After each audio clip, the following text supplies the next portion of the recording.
बनवलं, कारण त्यांना कधी कृष्ण समजलाच नाही. हो, मी गवळणी आंघोळीसाठी गेल्यावर त्यांचे वस्त्र लपवून ठेवतो, पण त्यामागे माझा हेतू वेगळा होता. प्रत्येक स्त्री ही कोणाची बहीण, मैत्रीण व अर्धांगिनी असते. त्यांचं ते पवित्र शरीर अपवित्र होऊ नये म्हणून मी त्यांचे वस्त्र लपवून ठेवतो. हा हेतू माझा होता, पण जगाने त्याला वेगळाच अर्थ दिला.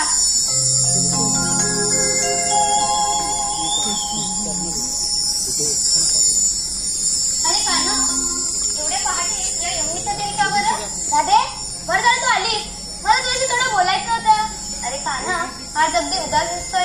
काल भेटली नाही म्हणून रागावलास का माझ्या? नाही राधे, मुळीच नाही.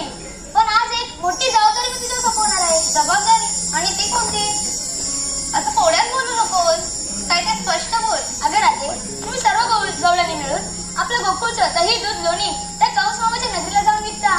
पण राधे, आज या गोकुळात कितीतरी लोक उपाशी राहतात आणि राधे कुठेतरी थांबलं पाहिजे. मग याच्यात माझी काही जबाबदारी? अगं राधे, तूच जर गोकुळ मथुरेला गेली नाहीस तर बाकीच्या गवळणी सुद्धा जाणार नाहीत आणि इथेच थांबेल.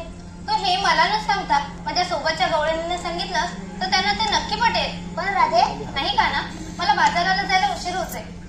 राधे, काळे सुद्धा भेटली नाहीस, आज सुद्धा तेच करतेस. नाही का ना, मला बाजाराला जायला उशीर होतोय